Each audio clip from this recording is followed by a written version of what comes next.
Morning, nice to see you. Yes, and you. Just hoping this morning that we're okay for technical elements. We've both been having a little bit of fun, so fingers crossed we'll be all right. Touch wood, we'll be fine. If not, we're just going to carry on regardless and just be total pros about this. Yes. So, Olivia, your official job title then is an equine or an animal behaviour consultant. Is that correct? Yes, that is correct. And you work and with... I'm also work with dogs as well. Yes. And I'm also an equine bitting specialist. Perfect. So we're going to be chatting today then about lots of different things, but we're going to be looking at themes along the lines of building your horse's confidence. We are going to concentrate on horses this morning, but obviously lots of us have dogs as well, so there might be a little bit of dog in there every now and again. But yeah, how you can build your horse's confidence, because it's really important, isn't it? In order to be performing at your best, in order to be feeling good, most of us, well, I hope all of us really are doing this because we absolutely love horses. And even the professionals started because they absolutely loved horses. It might be that things are a little bit more difficult now or anything like that, but essentially it's that drives us, isn't it? So how can we make our horse happy and confident and willing in our partnership and understanding what it is that we want? We're going to look at things like comfort, because obviously being a Loriner, that's the right term for it, isn't it? Bitting specialist. Yeah, definitely. Yeah, there we go. We're going to be talking about comfort and things like that as well, and then maybe some common misunderstandings around training and some stuff like that, and anything anyone has any questions on in between. So Olivia, just give us a little bit of background into you, how you got into what you're doing, and you tell us your story. Right. Okay. Well, I think it all started when it was that time of choosing a degree, what you're going to go off and do as a career. And being an animal lover since I was tiny, that was obviously my pathway to do. So I actually started off doing animal behaviour and marine biology at university, and then realised that I didn't necessarily want to go out and measure plankton for the rest of my life. So I changed and then picked up the animal welfare side of things, which just opened this massive door to kind of pet behaviour counselling, domestic animal behaviour and welfare, and then realised that so many things that we're doing with animals, because they don't have a choice in a lot of things that we do, whether they're captive or domestic, and in our pets. And I just felt that there was a lot of unfairness in that, in those relationships. So being able to help people make their animals better, happier, and improve that whole round relationship was really important to me. So so I finished my degree. So my degree is in animal behaviour and animal welfare. And I focused my dissertation on horse training, specifically ethical horse training. So I actually looked at using positive reinforcement in horse training, and then did a little bit of research around that. And I was lucky enough to present my research as this oral presentation in Philadelphia at the International Society for Equitation Sciences conference that was out there. So that was a huge nerve-wracking moment for me, standing in this massive auditorium with all the world's top scientists with all their equine research. So that was an amazing experience, absolutely fantastic. And then I sort of had a bit of a gap where I was trying to figure out where to go next. And for me, I wanted to go and train at the Australian Equine Behaviour Centre, which is run by Dr. Andrew McLean and his family. So to study with them, learn more about ethical horse training and putting that learning theory into practice and getting a lot of experience in that field. So I ended up staying out there for 4 months doing their working pupil program. And that was it was amazing. It taught me so much. And then came back to the UK armed with all my new skills, and just gradually started building things up. So I think for me, predominantly, it was more horse-based to begin with, and definitely then picked up a lot of the dog stuff as well. And then I think in about, I'd only come out of uni for about a year, and then I was snapped up by this company called the Animal Osteopathy International, and they had a lot of courses based at the European School of Osteopathy. So they then asked me to lecture on their courses in animal behaviour, so dogs and horses, which I really enjoyed, and I've been lecturing with them for about 6 years now, which is fantastic. So I just pop on, meet all the students, teach them about dog and horse behaviour and body language so that they can treat them safely, and it's just been wonderful, really lovely. So I've done quite a few of those sort of lectures, and that's then opened me up into other academic areas where I've done a lot of talks and guest lecturing. So I think the most recent place that I've done that, especially for the equine stuff, is at the Open College of Equine Studies in Suffolk, which is good. So during lockdown, there's been quite a few webinars been going backwards and forwards. So that's been a huge learning curve for me to suddenly do it all online. Yeah, I think with the dog side of stuff, I see a lot more private clients for that. So there's not as much lecturing in the dog world than in the horse world for me. But I've done quite a lot of courses on dog aggression. So I think with dog behaviour, I see a lot more of reactivity and aggression cases that are quite serious, or at a veterinary level. I help the vets with that. But I think everyone's mindset is shifting a lot about their horses, and a lot of the traditional views that are considered quite unethical sometimes are now being put to the side, which is really nice. So I'm having a lot more people actually approach me for equine behaviour situations and cases, which is great. And I've actually got a sleep deprivation case coming up this weekend, which will be very, very interesting to have a look at that one. So yeah, it's all building up. It's great. And actually, I think lockdown has been one of the busiest times for me, because so many people are spending time at home with their pets and riding their horses. And actually, I do want to work on this, or this needs a bit of extra tweaking. So lots of bitting clients coming out as well, which has been great. That's fantastic. So you're a busy lady. Obviously got lots of ground in research and things like that. I've been very busy. Yeah. And the cool part about researching this stuff is that you really can research this stuff, can't you? You really can see the effect of things. You can do it in a way that you can tell the difference. It's really nice. Yeah. So tell us more about the idea of ethical training of horses then, and some of the things that are coming to the forefront now as perhaps not being seen as ethical. Because the thing with our horse world is it's been around for a very long time, hasn't it? And it started off in the military, or it started off, in that sort of side of things. And some of that stuff's still around, but actually probably wasn't the most effective, but it was just the way it was done at the time. And things have very much changed over the years, haven't they? So tell us a little bit more about that then. Hugely. And I think when we talk about something being ethical, it means that there is your personal opinion on what is ethical, what's unethical. And then a lot of those ethics are deemed suitable by society. So those guidelines that society set up. So the ethics is now embedded in our law and in the Animal Welfare Act, which states that an animal must be free from fear, pain, discomfort. It has to have the freedom to express its normal behaviours. And actually, when we look at that closely and we nitpick on that, and then we look at what a lot of horses are exposed to, so horses that are kept in stables for the majority of the day and hardly get any turnout, or they get restricted access to forage, then you could argue that in those situations, even though it's considered perfectly normal and acceptable, actually the welfare for that horse could be considered quite poor, and then therefore the treatment is quite unethical. So I think there is a huge grey area, well, not necessarily a grey area, but there's a lot of tradition, and then we've got the science that's now coming in saying a horse is stressed in this is causing them discomfort, this causes them fear and pain. So it's getting there, and I think over the past 15 years they are starting to mesh together. And I think the biggest, well, not outcry, but the biggest bit of research that came about was quite a few years ago now, but they basically proved that horses that were stabled were actually quite stressed. And that was a big turning point for a lot of people. But then I think it can take owners, especially the ones, I've been doing this for 40 years and I'm really experienced and I know what I'm doing, absolutely fine. But trying to change that mindset and accept a new way of thinking or a new way of doing something can be very, very difficult for them. So bombarding them with lots of stuff that just tells them that all you're doing is wrong is just not very helpful. So when it comes to talking about ethical training, obviously that is all about making it clear for the animal. They have to understand what you're asking. Are you applying too much pressure? And do they understand that? Have you actually taught them what pressure or release means? So negative reinforcement, do they understand what that means? And ultimately, if you're an ethical trainer, then you are doing things for the welfare of the horse. So that horse's mental state is the most important thing for you.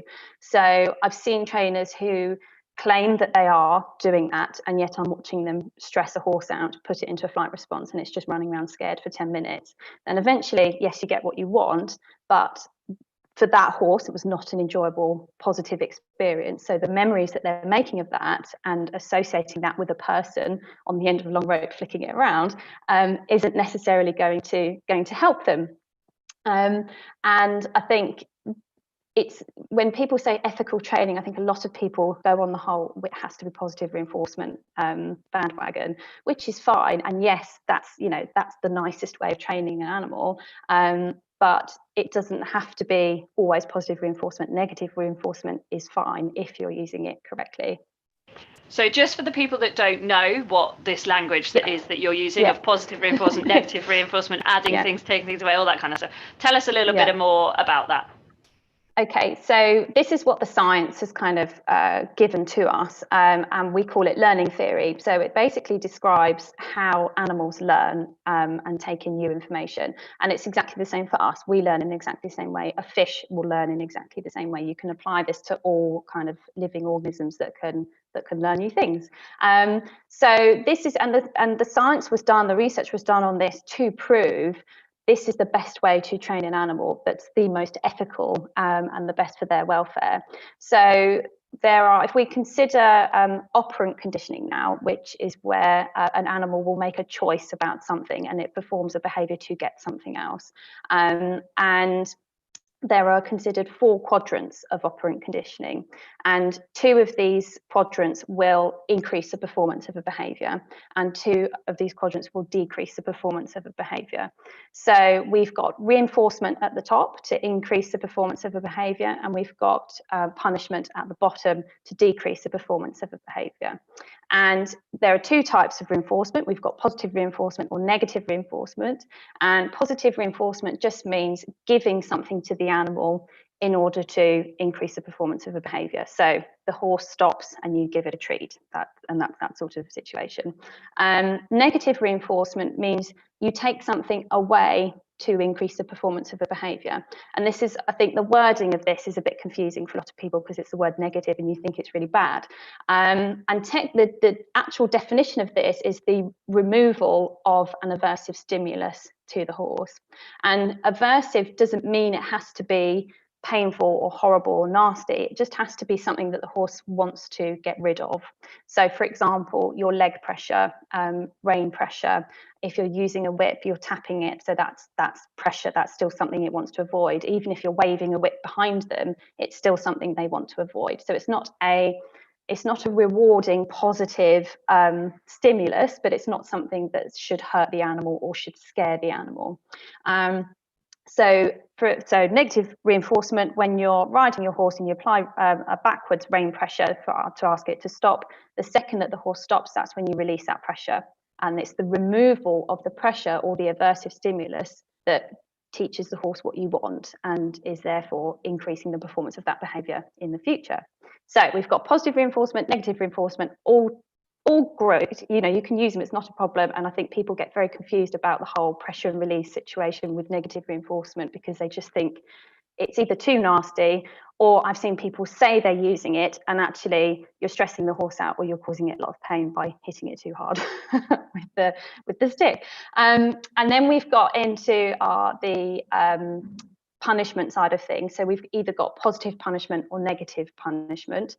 Again, positive just means to add something. So positive punishment means you hit the horse for not doing what you want, and that will decrease the performance of a behaviour. So for example, if the horse bit you and you whacked it in the face straight away, you would be positively punishing it for biting you. Then you've got negative punishment. So negative means to take something away. So you might remove your attention from the horse to decrease the performance of the behaviour. And I think the most sort of common example of this is the horse that's banging on the stable door to ask for its dinner. And if you remove yourself from the situation, or you remove the bowl, you take yourself away, you've then negatively punished the horse for performing the banging on the door behaviour. So in the whole sort of concept of ethical training, is that trainer understands these quadrants of learning theory, because if you don't understand how the horse is learning, then you're not formulating your training in a way that that animal can understand, and you are missing quite a lot of the subtle indicators that that horse can give you, that actually they don't understand, they're quite stressed or they're frightened, or they're becoming over aroused and frustrated in some of those situations. So yeah, it's wow, it's really good, and it took me a long time to get my head around these, because it can get quite confusing. Quite wordy, you know, they? What's a positive punishment, like Yeah. So yeah, but okay, so that's great, and that you know gets people thinking that actually there are 4 ways to do things. There are ways that are preferred, that are more helpful, and there are ways that aren't preferred but will still work, but might have a negative long-term effect. Okay, cool. So if we are looking at a common one, so let's look at a common one. So let's look at, so the top 2 are quite obvious, aren't they? You either say, thank you very much, that's what I wanted, I'm going to give you something, or you put something on like a pressure of some sort, and when they give you what you want, you take it away. So that they're quite like common to think of. But maybe let's have a look at the punish area, the bottom quadrant, where they're smacked for not doing the behaviour. So you know, we see this. There was a controversy, wasn't there, with I think it was Ollie Tannen, wasn't it, who was hitting the horse too much after it refused defence. So that would be an example, wouldn't it, of punishing it for not doing what we want. Now, why is that confusing for a horse? Because the pony club traditionally, and okay, there are people in the pony club don't do this, so we have to be really careful about this stuff and generalising. But often it's, you know, if a pony refuses a jump, you smack it, for instance. Why is that not helpful for a horse if you want to build a confident partnership? So when we're talking about punishment or even reinforcement, your timing has to be spot on. And if you're delayed by more than a couple of seconds, then the horse will not associate the punisher or the reward with the behaviour that it's just done. So for example, if we think about the whole, okay, the horse is going to refuse a jump, for the horse to really understand that refusing the jump was what wasn't wanted, your timing has to be literally the second that that horse starts to slow down or try and back off from the jump. Then that's when you, if you were to use a whip and smack them, then that would be an appropriate-ish use for that. But by the time the horse has dumped you on the floor and you've got back on, and then you give it 4 whacks, you're basically punishing the horse for standing still and letting you get on. So whatever you're doing, whenever that's occurring, what is the horse doing on the second that you've given them that? And then deem whether it's appropriate or not. And I think using a whip in sort of jumping aspects, again, it depends on what does the horse think the whip is. Like, what is the cue? What behaviour are you asking for from using the whip? And so have you actually trained your horse, when I do hit you with the whip, it means go faster, or does it mean have a longer stride, or is it literally just to cause you pain? And then when you cause a horse pain, they're not going to stand there and think logically about, oh no, what did I do wrong? I must do something else. You then spark off a lot of stress and fear about the situation. So you're potentially then putting a horse into a flight response and running away from you. So for a rider, oh yes, now my horse is going faster and it's fine, but your horse is now in a stress response. So they're not necessarily capable of a lot of more logical thinking, so to speak, about what's going on. They don't necessarily think, well, I refuse that jump and that's why they hit me, so I won't refuse to jump again. And when a horse is doing those unwanted behaviours, it's really important, well, why did it do it in the first place? So a lot of the time, oh, actually they're in pain and jumping hurts, or they're actually getting quite tired and they're struggling, or you know, it could be like physical pain from an internal sort of problem, or it could be the saddle's wrong, or you know, anything like that could cause it pain and not want it to jump, or it found that the jump was scary and suddenly got close up to it where they can now actually see it properly in their field of vision, and have then had a bit of a fright and gone, oh gosh, no thanks, and they've put the brakes on. So I think, like, when we're watching, you know, top eventers and stuff, I think they're very skilled riders and they know what they're doing and they know their horse. So yes, you could argue that there are moments when applying the whip is appropriate, and especially if you're going quite fast into a massive cross-country fence, it's dangerous to stop or slow down and get off of your, you know, your speed and your line. So encouraging the horse to, no, we need to keep going, otherwise we're going to have an accident. I would deem that as suitable in the moment. It's not necessarily the most ethical, but you've got other things at play. And that horse wouldn't be there at that level if it couldn't do that, if it couldn't compete at that level. I think hitting the horse afterwards is where, and especially with that example on the eventing course, I think his horse was getting quite tired. So for him, he was trying to, okay, let's get a bit more oomph from you, which again is fine, but the horse was physically struggling. And I think that's where that ethical debate came in to that. So, and it's exactly the same in horse racing when you talk about whips in horse racing. If the jockeys actually trained their horses to lengthen their stride on the use of a whip, then actually maybe that would be a slightly different take on that. But it's just the complete, whack it, whack it, whack it. I know they're not doing that all the time, because when you watch them, some of them are just waving it, or they tap their leg, or it's not actually hitting the horse every time. But it's still, when you watch him, well, the horse isn't actually getting any faster. The horse isn't lengthening its stride. So what are you actually achieving with that, and how does the horse feel about what's going on? And then just to touch on the consequences of using punishment, and I think negative punishment is more ethical, so to speak, than positive punishment, because you're just taking something away. So taking your attention away from a horse that's banging on the door isn't hurting it, but you have to understand that horse is now going to get very frustrated.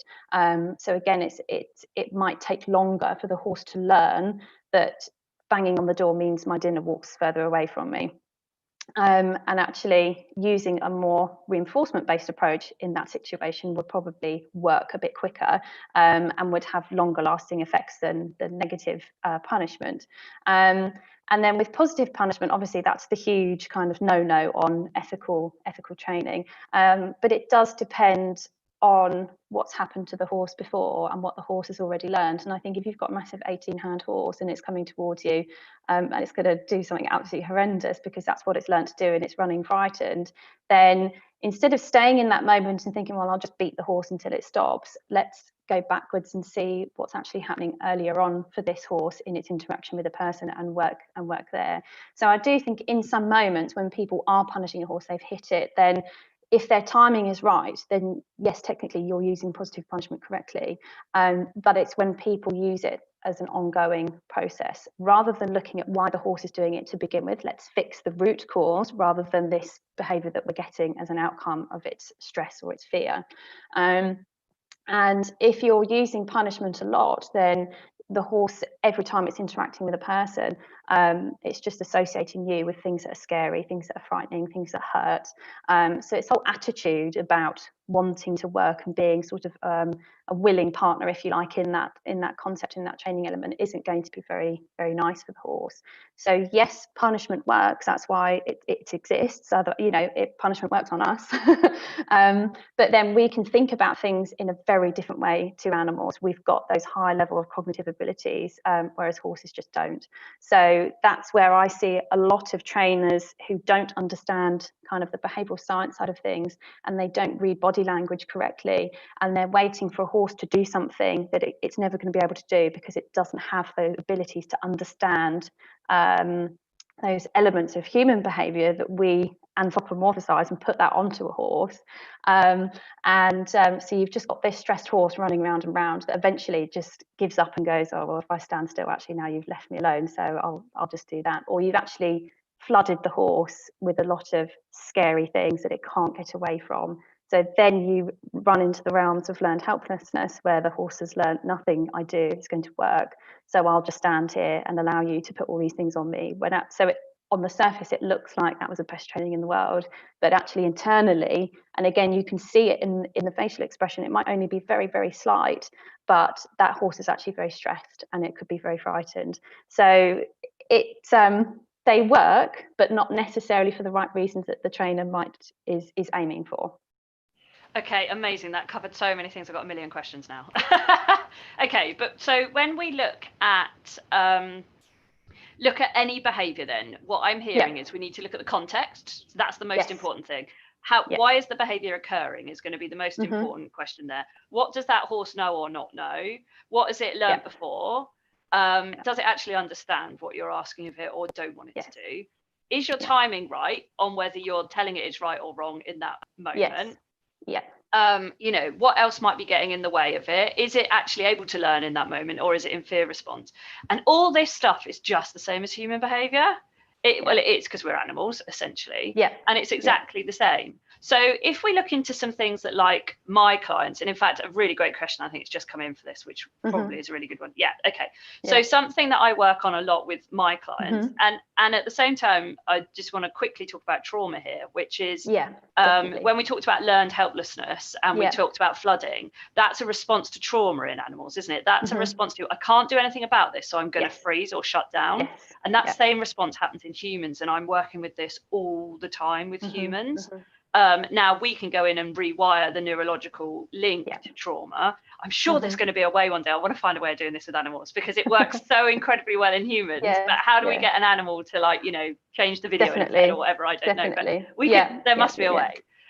So I work a lot with riders, helping them to understand the responses of their horses, not because that's what I do, but because sometimes when you can understand why a horse is behaving a certain way, you can then help the horse, which de-escalates the situation, can't you? Massively, but we've got to get the human into logical thinking and the horse able to deal with it. So one question that's come through recently, because this is what I work with a lot, is spooking or napping. Okay, so why do some horses spook or nap in the same place when they passed it again and again and again, and what can we do to reinforce it? And also with that, if we're thinking about human mindset and human confidence, often the horse might have, like you say, the scary jump, it might have approached it and gone, oh, I don't think I'm sure of that. And I'm always talking about the red filler. I mean, that's the thing I always talk about. So, you know, a horse sees a jump one day, it happens to have a red filler in it. And it goes, whoa, I'm not sure about that, or it doesn't quite get its stride right, or something happens, so it doesn't jump it, or it stops, whatever, right? But then the rider will take it from, perhaps I did something wrong, or the horse wasn't able to deal with it, or something was going on, and they'll do what we call generalize, and this happens in behavior as well, doesn't it? Generalization, to the point where suddenly the horse doesn't like red jumps, or the horse doesn't like fillers, and it becomes this big thing. So then what happens is the rider is expecting it to happen, so they'll behave differently, which is then teaching the horse that when you see something that looks a bit like that, you stop. So then the horse has a problem. So tell us a little bit about that side of things, because it just fascinates me from both areas. So I think I'm already thinking of a really interesting example that I had a long time ago, and it was a show jumper, and this horse was absolutely fine. There were no problems with it, and it was a really talented jumper. And it got to the point where on I think it was either the 5th or 6th fence round the course, and they were all different courses, different venues, different locations, would do a stop at the 6th fence. And for that horse, it could have just well started off as something, lost it, an odd stride, an out stride. The fence was a bit spooky. For some reason, it stopped, and they had to go around again, do it again. And this then, for the rider, because the horse would have forgotten about that, it doesn't exist anymore. The rider, the next time came round, because it was so out of character for this horse, oh, we've got to the 6th fence, I hope it's not going to happen again. Horse stopped again. And I think this happened maybe at 5 different course, you know, events. And they were like, we just don't understand, and like, this horse is fine, being checked, blah, blah. And I got the rider to count the fences differently, or count them back to front, have a different number, jump number 4 3 times, and then it was fine, because I think a lot of it was from how the rider was feeling at the time, and tensed up slightly because, oh god, it's gonna refuse the 6th fence, here we go. And then there's a huge pressure, especially in a competition environment, because you've paid your entrance fee. The horse normally does really well, and actually sometimes you come home with a bit of money.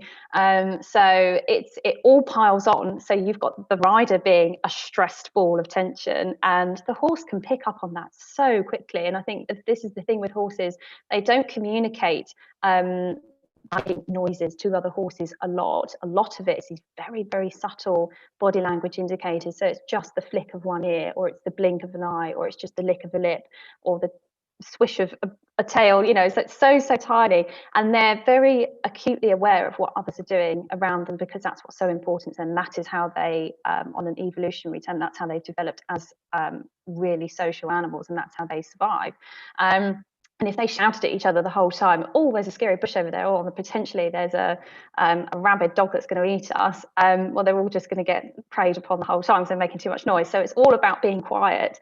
And so that's why I think they're so aware of what we're like and how we're feeling. I really keep meaning to find the reference for this, but horses can actually hear your heartbeat from about 3 feet away. So if your heartbeat is racing, and obviously during their whole life period, they would have associated a racing heartbeat from a person with that person then acting quite scared or reactively, or that means the person is going to hit me all of a sudden, or depends how that person reacts. So if the rider is tensing up, and even just like the chemicals that are released in your body from stress, the horse is going to pick up on those as well, just like dogs do. They can smell that on us. And horses can also, not that they would necessarily see this when you're riding, but especially when you're handling a horse, they understand they can read your body language and your facial expressions, and they remember that. So they can actually pick out, or they will respond differently to an angry face compared to a happy face. And they remember the people that, oh, that person gave me a really nice treat the other day, and this person just hits me all the time, or this person shouts at me all the time. So they change their behavior, and they remember these people and your face. They remember your face and what you look like and who you are. And I think a lot of people maybe just don't realize, or kind of forget that, because in one breath you expect your horse to be as intelligent as a person, and then in another breath you're treating it like, a simple animal. But yeah, so basically they make memories in exactly the same way that we do, but their capacity for the amount of information they can take in at any one time is going to be a lot less than what we can take in at any one time. And they're very context specific learners, so we can generalize things much quicker than they can, and horses take a lot longer. They have to have a lot of repetitions of something in different environments, in different contexts, to then understand that the red filler is absolutely fine, we don't need to worry about it.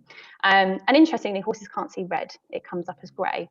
So the red jumps always look a bit weird because it's kind of almost doesn't exist, or it's camouflaged with the arena, or there's a massive shadow. And so it's normal for a horse to be a bit spookier, so to speak, that on a red fence. So if we think about spooking, and say your horse spooks at, like, say, exactly the same point every ride, and you're fine and you've done all your meditation and your breathing, and we're going to go through this, but the horse has made a very context specific memory of that point. So say it was the pigeon that burst out of the hedge. The second time, because it was such a shock learning event for that horse, and they're flight animals, they're prey animals, so anything that scares them or is potentially dangerous, that's very important for them to make a memory about that to help keep themselves safe in the future. And this is how they will make those long-lasting memories very quickly in their brain, and they process information that comes in as dangerous and scary quicker because of the pathway it takes through the brain. So you can either kind of take a very shortcut pathway through, it goes straight into the limbic system, and then you've kind of made a memory about it without even really thinking like logically about that piece of information, or you can take information in calmly and it goes to kind of the cortex side of the brain to then think about it more and analyze it a bit more and think about how you will respond to that piece of information. So the pigeon bursting out of the hedge, that's suddenly, it's very rapid, it's very scary, it's made a weird noise, so that goes straight into the danger zone of the brain and makes a very quick memory about it. And the horse has reacted without being necessarily consciously aware of what it's doing. So that's why you have the horse that ran into a fence or did something really stupid, and actually it's because they weren't thinking about what's going on. So the next time you come to that hedge, the horse is already thinking, oh, now hang on, because now you've triggered off the memories. This is now the environment, the context that we were in last time, and those memories trigger how they felt the last time. So I was scared here last time, and I had a massive stress response, and we danced about for 5 minutes before my rider could calm me down, and then we carried on. And so having that and coming back into that area means you're almost definitely going to have the same reaction the last time. So it's about understanding that your horse isn't, there's always a reason for behavior. Your horse won't just suddenly decide to do something silly for the fun of it, because they can't do that. And my favourite phrase, people go, oh, they're just being an arse. No, sorry, no. They're never just being an arse. No. They've learned it for some reason. Definitely. They can't, and they can't be naughty. I get that one a lot. Oh, she's really naughty today, or she's in a mood today. Yeah, they're not humans. They don't have the cognitive ability to be naughty. And I think to be naughty means that they have to understand how you think and feel about the thing that they're being naughty about.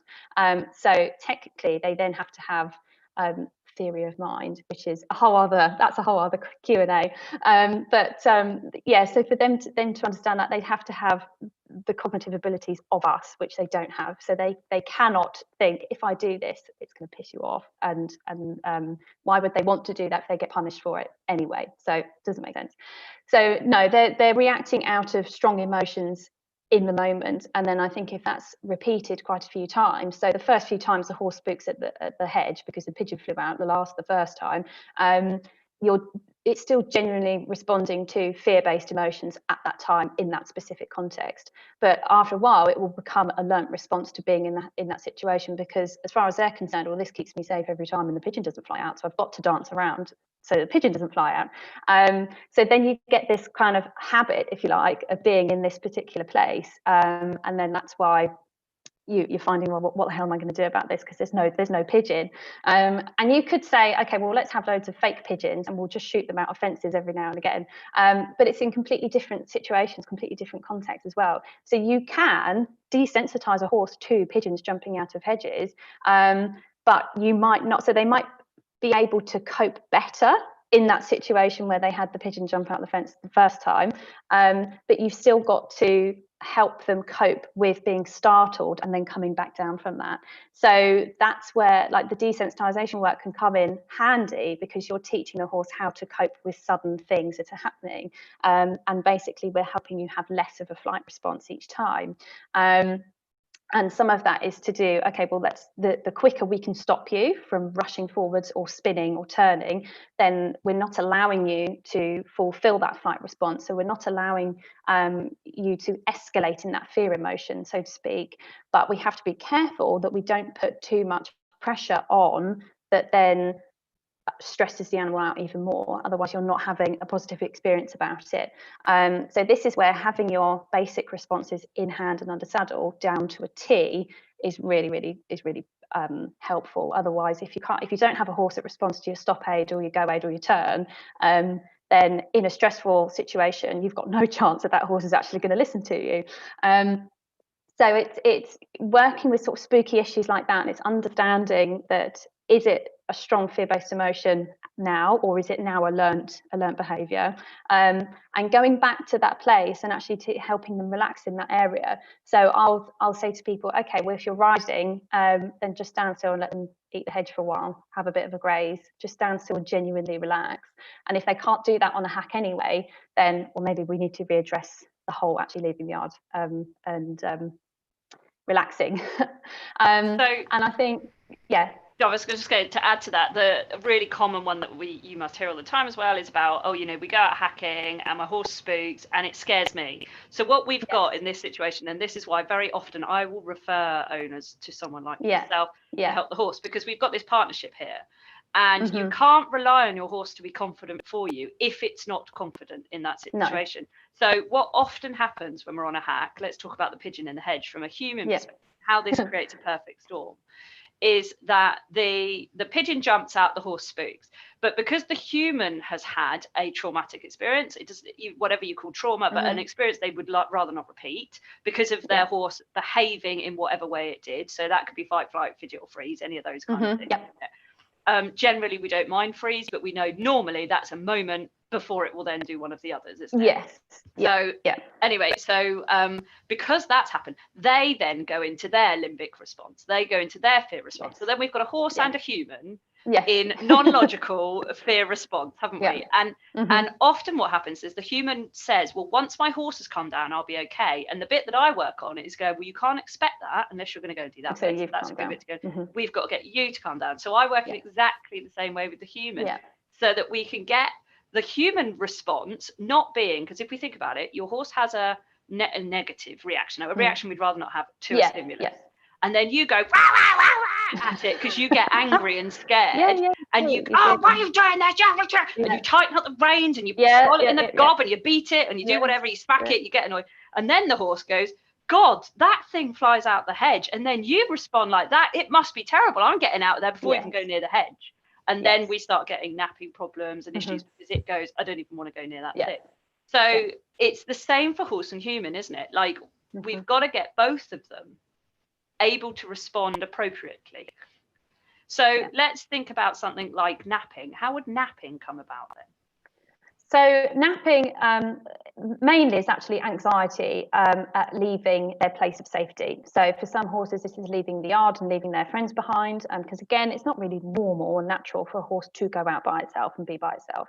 And especially if this is a horse, so I commonly see nappy issues in horses that don't have a lot of access to other horses on that social level. So they might be able to see horses from their stable door, but they never really get to touch them. They never get to graze with them. They're in a field by themselves. And that's, for social animals, that's a huge impact on their quality of life. And it does affect them on a mental level, because actually horses are driven to seek that social interaction with other horses, and if we're denying them that, then they're going to be stressed at some level, even if they appear absolutely fine. And I think this is where it depends on the history of the horse, because obviously you do have some horses that have never been socialized, so putting them with other horses actually stresses them out much more. And ex-race horses are typical ones of that. You put them in a field with other horses and they just go insane, or they do death laps around the field, or they're too almost pro-social and get themselves beaten up by everyone else because they're the irritating horse that's just appeared and wants to be friends with everyone, but has no boundaries of social interaction or communication at all. So the kind of that anxiety of leaving others will differ depending on what the horse experiences or doesn't experience, and what their social relationships are like on the yard. So we've got that anxiety of that. So that horse probably will start napping the second that you're even getting on, and it knows, oh, we're not heading to the arena, we're heading out. And even that can be a delayed reaction to your go aid. They might do a bit of a zigzag, so they're not actually maintaining a consistent rhythm or speed, and they're not maintaining straightness that you've put them on, and they might be constantly turning around to look, and you're just, I'll just get on with it. So you've kind of missed a lot of these early signals that the horse isn't happy, and then you get half an hour out, and now it's really having a meltdown because it just can't cope because we've gone too far now, or it's trigger stacked in its stress. So we've got minor stress response at leaving the yard, then the pigeon flew out, then the car went past, then something happened. And for a horse that's already anxious about being on its own and it's not confident, then having things happen, even if you feel like, but the car went past and it didn't do anything, the horse might still have had a little stress response to that. You don't know, unless you had heart rate monitor on and a cortisol saliva sample going on all the time, or blood sample test going on. You're just not going to know. You're not going to get enough accurate feedback to know. And horses can be very clever at hiding those responses if you've always been punishing those. So if the car goes past and you whack it to get it back onto the edge of the road because it's suddenly swerved its bum out or something, then yes, you've got the desired behaviour that you wanted, i.e. the horse has gone back over, but because you used punishment in that moment, you haven't helped the horse feel better or more confident about the car going past. So you've not taught it anything nice. You've not said, this is how I want you to behave when cars go past. You've just said, don't do this. And that's all the guidance that you've given it. So if all of those things are happening, then you've got a very trigger stacked horse that's napping and now has an explosive moment out in the middle of the field because now, well, there's way too much space, and now I'm freaking out and I can't cope. So for napping, it's not something that you fix out on your ride, it's something that you fix on the yard and actually being able to get on and go up the driveway. And for some horses, it's for like a week, they're just going up to the driveway by themselves and coming back down, and actually the whole way is nice experiences, is nice things to do. And in really severe cases, well, let's take you out with a friend for a while to get you out, get you feeling a bit better, and then we gradually take the friend away, so you get more of a distance in between you and the friend. And then sometimes, you go out by yourself, but we only go a little way and then we come back again. So you're just breaking it down into manageable steps for the horse.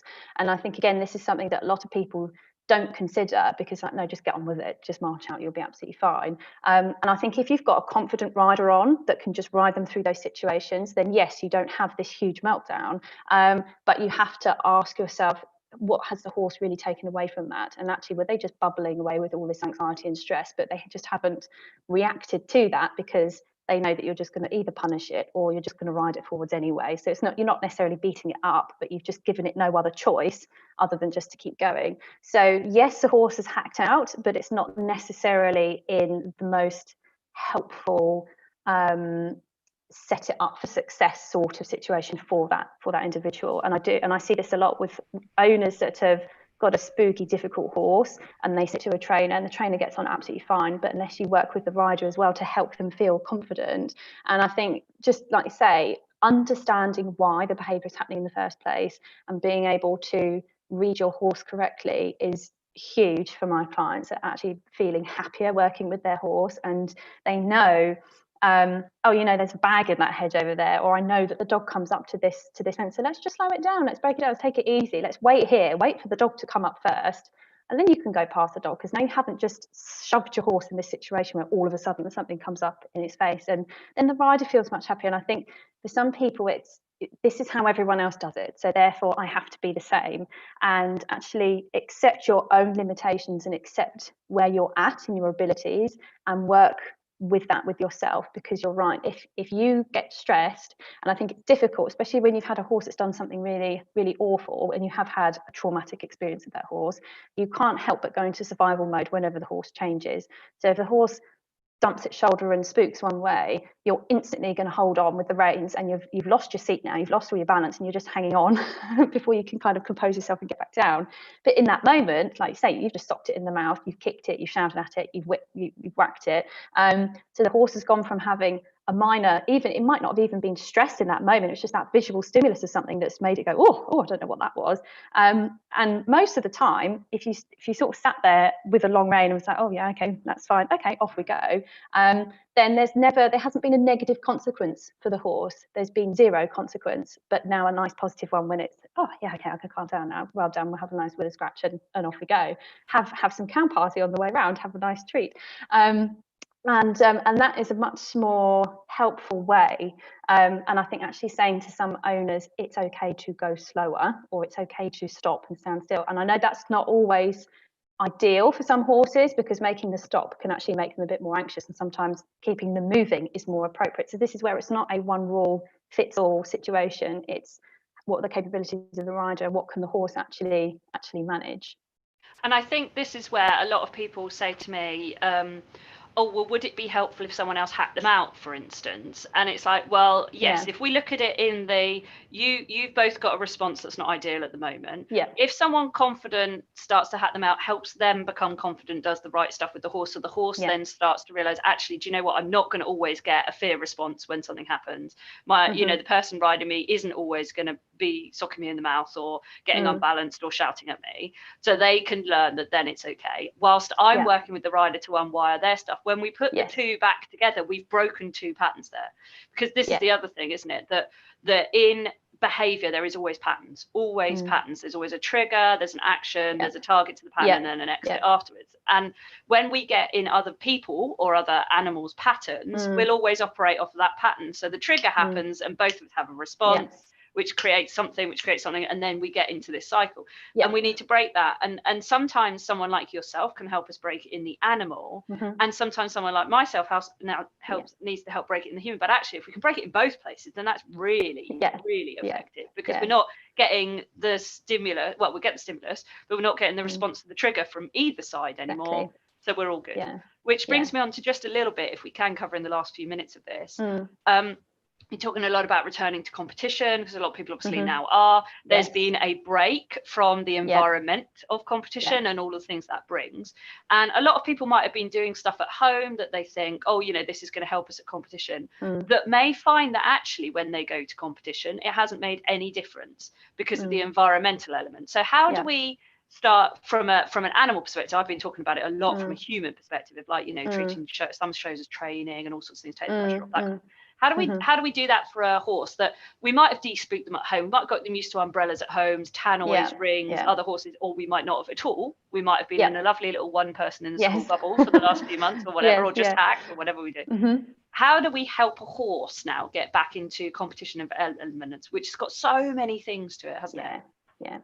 And I think we have to look at what the horse is already okay with. So if you've got a horse that's seasoned in competitions and actually doesn't batter an eyelid at being there, then they're not going to have forgotten all of that the next time you go out. You know, they do remember things quite well.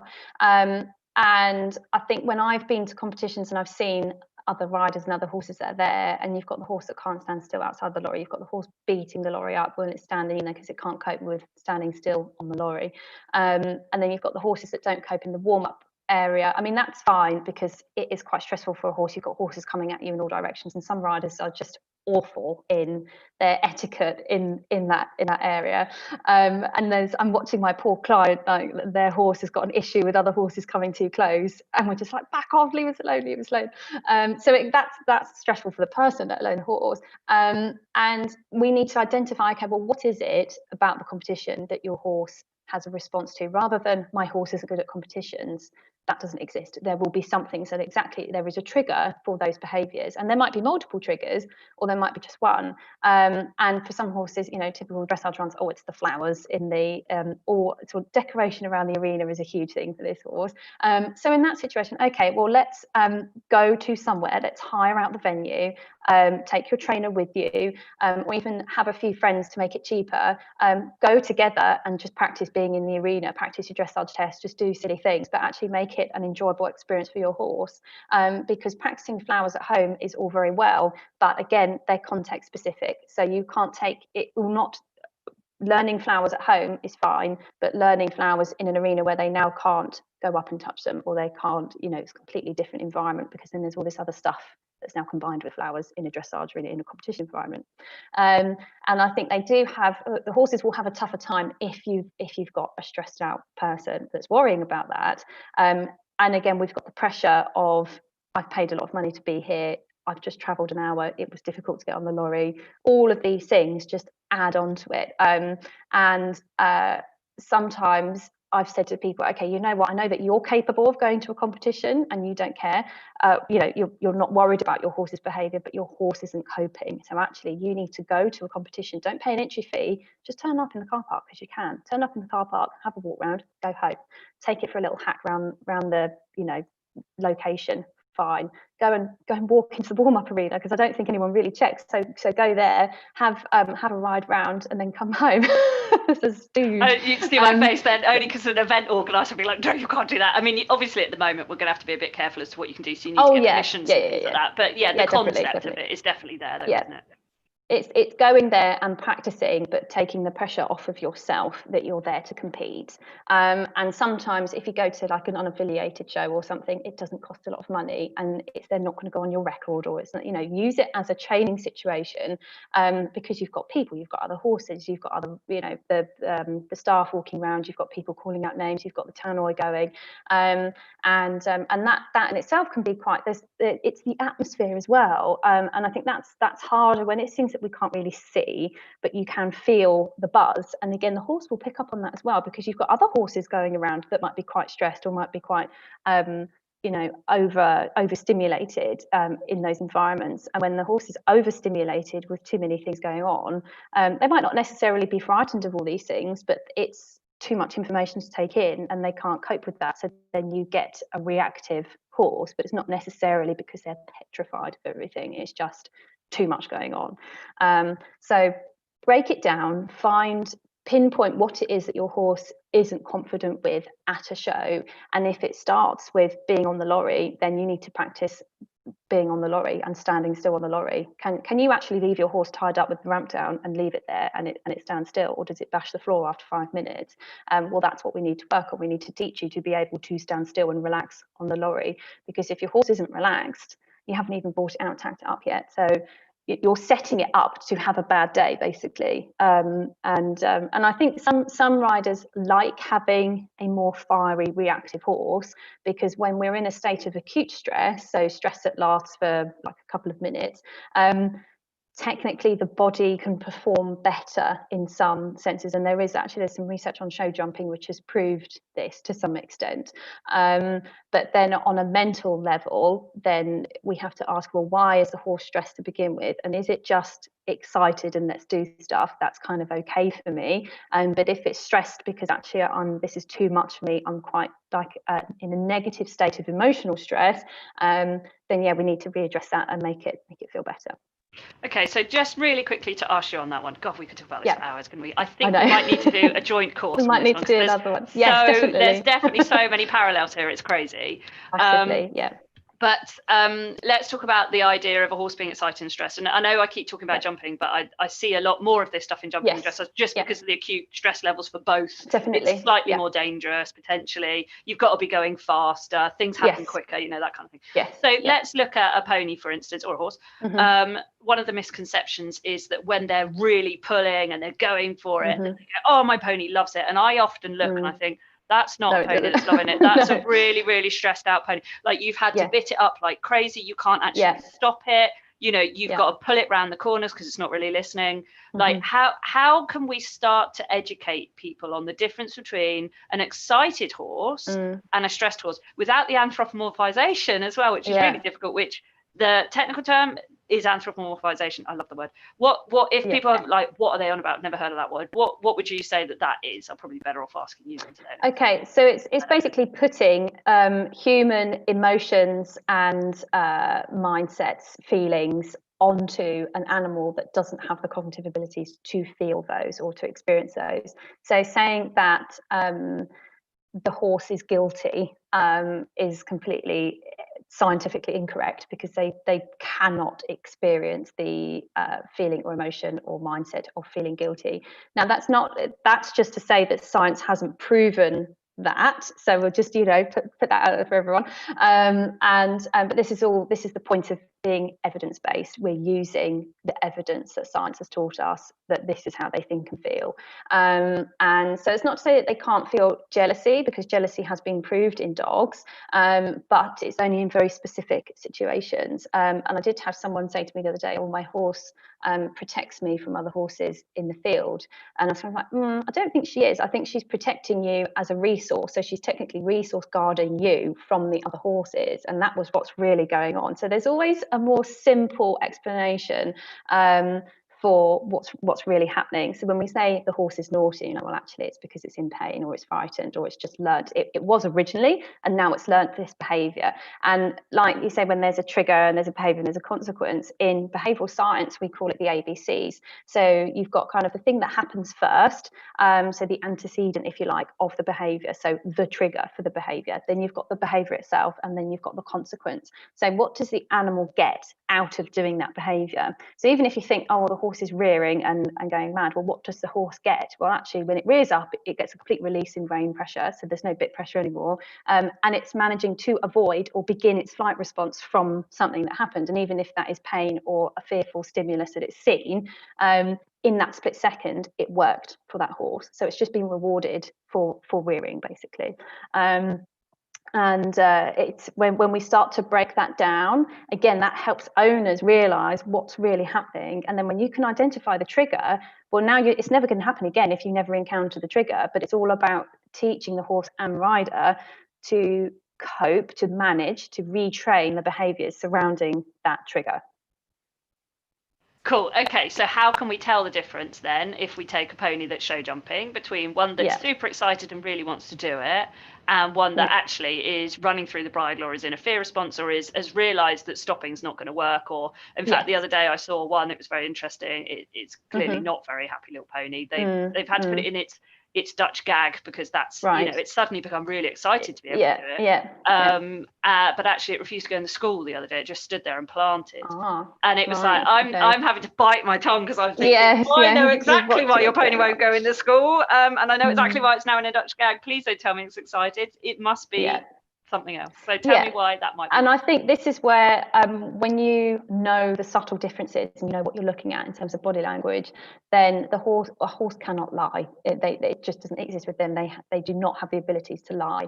So watching, if I see a lot of mouth evasions, I see discomfort in the face, I see tension in the face, the tail swishing a lot, a horse that's not as responsive to the rider's aids, or I see a rider applying lots of aids and the horse isn't responding to them. So it can work, kind of both ways. The horse isn't just listening, the rider might be pulling and pulling and the horse is just going forwards the whole time. Or saying, oh, turn this way, and it's just not doing it. So that highlights to me that it's not responsive to the training. So that's now gone out the window. I'm looking for indicators of stress, as in that negative emotional stress in the horse's face. And there are some very clear markers for that when you know what you're looking for. And I think it's very difficult because when you have got a physically stressed horse because they're doing something that's physically demanding, you're going to have some level of emotional stress that comes with it. So I always think of it like, well, if I was to run a race, I'm going to be, because you're like, well, again, this is the difference between humans and people. We've got a goal and we understand what we want at the end of this race, whereas the horse doesn't. And I think you've either got the horse, if the horse can be physically stressed but mentally okay, so there might be a tiny bit of emotional stress but not necessarily anything that we would worry about, so to speak. But the horse that is negatively emotionally stressed will be showing that in their facial expression and in their body language when they go around the course. And the pony that runs flat out over everything, and I see this quite a lot on the Facebook videos that are advertising super show jumping ponies, and they're literally just bombing around this course with this small child flapping around behind them holding on for dear life, and that's worth a small fortune, this pony. But actually what I'm looking at is a very stressed out pony that's just learned to run over everything rather than use itself properly, rather than listen to the rider. There's no slowing down, it's literally point and go. And for some people that's what they want. Okay, that's fine. If that's what you want, then that's what you want. But if you put a nervous child on their back, and I think I've had this a lot, where parents have bought their child one of these ponies and then they get hold of it and they think, oh my God, what have we done? This has been winning everything and now it's just a mess. Because you put it on a rider that's almost trying to do too much or isn't doing enough or is now scared of it because it's bombing them over every single jump.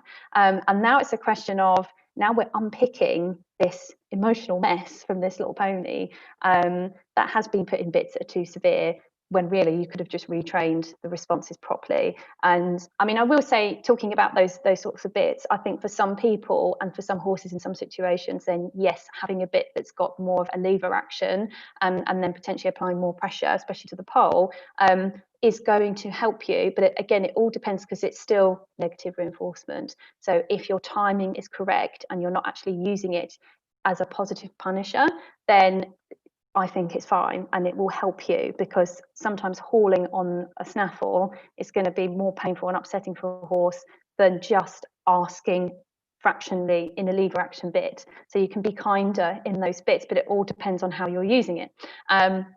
And if it's fitted correctly and suits the horse's mouth, and etc., etc.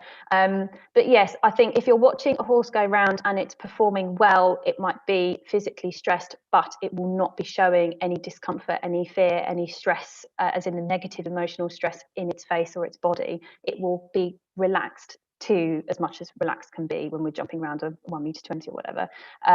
But it won't be, there won't be this tension in the face. Horses that are stressed tend to have a triangle eye, so you get the point above the eye. Any sort of oral behaviours, oral discomfort behaviours, tail swishing that's going around like a windmill, again, like bucking, all of those unwanted behaviours, if you see those, then that does indicate that a horse is struggling at some point with something. Cool. Okay. And I think we're going to get you back on to talk about bitting and loranry and, yeah, facial responses and comfort and some of the myths around bits and all this kind of thing. I think would be fabulous to help people out with that as well. Because, the thing about any of the tools and techniques that we use with animals, so kit or training that we use with humans, so mindset or physical stuff, any of that stuff, it's all about the context and the appropriateness and just understanding the effect that it's having. Yeah. And whether that's what we want or not. there's no such Definitely. thing as a bad piece of, well, there might be a bad piece of kit, all right, Yeah, there something are. might be really horrendous. There are some bad pieces, Yes, but there's a lot of misunderstood pieces of kit, aren't there, and things like that. And especially when it comes to bits and bitting and understanding the effect of them and the comfort. And it could be the nicest, kindest thing ever, but if you've got a pair of hands that never release, or it's too tight or it's pinching, it's not going to be a nice. No, exactly. And I think if that piece of kit is uncomfortable, it's causing the horse pain. So just a really recent example, I went to see a horse who hunts. She was in a Waterford 3-ring gag, and I put her into a pelham, which was much more comfortable for her mouth. And because it's a fixed lever, then your aid is there, and then it's not as soon as you release. So you can be a lot more accurate with that sort of cheek piece than you can with a loose lever. And obviously getting rid of that Waterford mouthpiece for her made her so much more comfortable. She didn't open her mouth. She was much more responsive to the rider. So it's not one of those immediate quick fixes, but it now makes the horse more comfortable and responsive to your aids. And then now that's when your training comes into it and helps repair that on top of that. But even when we look at the gadgets that are out there and things like that, then okay, well, how does it make your horse feel using it? And the horse does not understand why you've put the Pessoa on. It doesn't understand why you've put the special head collar on, or the special training aid or whatever you're using. It doesn't understand why you've got the carrot stick. It doesn't understand what the carrot stick is meant to be doing. So it's all up to you to teach your horse that's what we want. And I think the tools that get really difficult for horses to understand are the kind of the lunging aid tools, because we want them to start engaging this, that, and that muscle, but they have no idea. They don't know. And if we go and see a physio or something, then we know we're meant to be doing it like this and it's meant to feel like this, but we can't tell that to a horse. So shoving it in something that's really restrictive, immediately you now get a stress response to being in that piece of equipment. You've got mental tension, you've got that resistance going on a mental and physical level, because they might well be resisting the effect of the draw reins or the side reins that are too tight. So instead of, they might be going around looking pretty in their outline, but actually you're just building up a lot of this tension here and building up the wrong set of muscles. And I can always see a horse that's been ridden in draw reins, always. And even if they try and tell me that they haven't, I'm like, no, someone has. Someone's been doing it. So yeah, I think it comes down to behaviour and understanding how horses learn, and realizing that putting something on the horse, if you don't teach the horse what it is and how to respond to it, then it's never going to understand. So then what's the point of putting it on? A really great prime example of that is a friend of mine has got a gorgeous pony, and it has never been taught what flexion is. And then someone was saying it needs more flexion, it needs to do it, and she's asking it and it's stopping and it's backing up and it's doing, because actually it was never taught how to just flex its neck. As soon as it quietly in walk, it doesn't matter whether it was going forward or whatever, was taught that all I want you to do is that, and all I want you to do is that, and it went, oh, I can do that.